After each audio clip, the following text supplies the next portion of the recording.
Never write another boring paper that gets a low grade. That's what I want to talk about. Let me repeat that. Never write another boring paper that gets a low grade. There's three things that you can do to avoid ever writing another boring paper that gets a low grade, whether you're in middle school, high school, or college. So let's go ahead and get right into it. The first thing is that you really want to address the title or the headline. You might call it a title.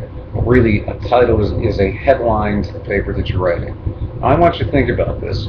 If you've spent any time at all on the internet, and there's not too many people who haven't in 2013, if you've ever been to a particular news site, have you ever noticed that what makes you want to click through if you see a title come up? You get curious. Curiosity is a huge part of it.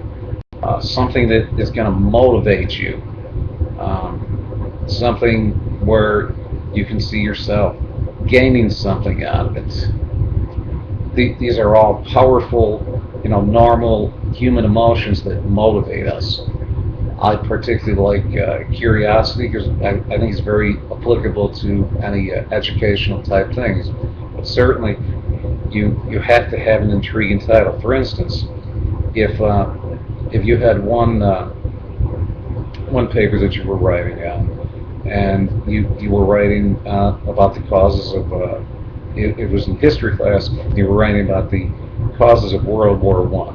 If you just put the causes of World War I, boring, grade gets lower. If on the other hand you changed it and you made it something like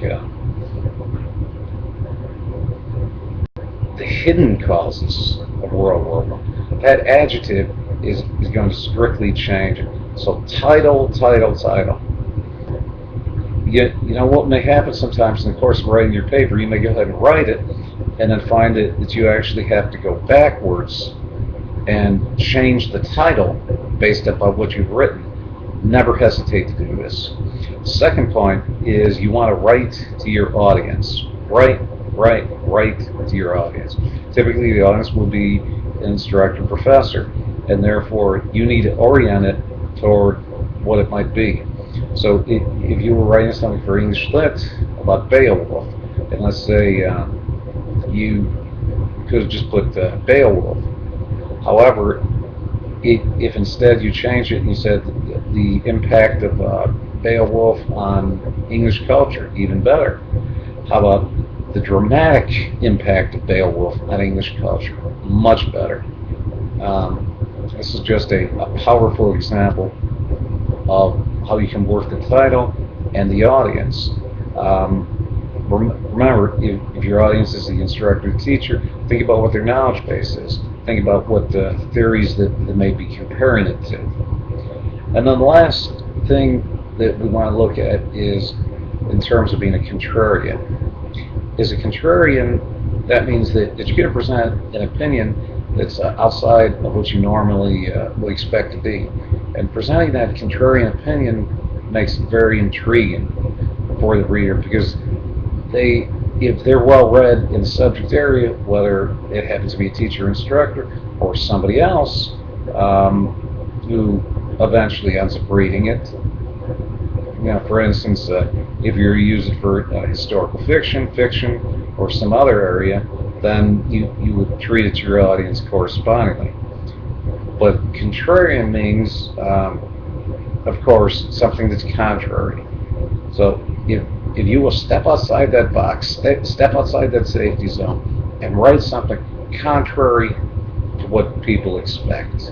And for instance, if you were to take a contrarian position on global warming, that would be an example. If you're expected to take the pro position that you believe in global warming, instead you take the con position and you articulate it well.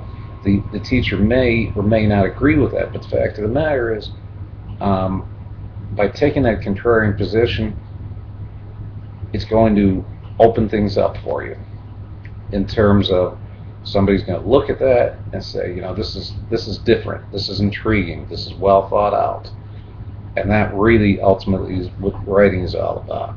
I'm Darryl Hold with affordable-tutor.com, and you can reach me at tutorpro88 at gmail.com.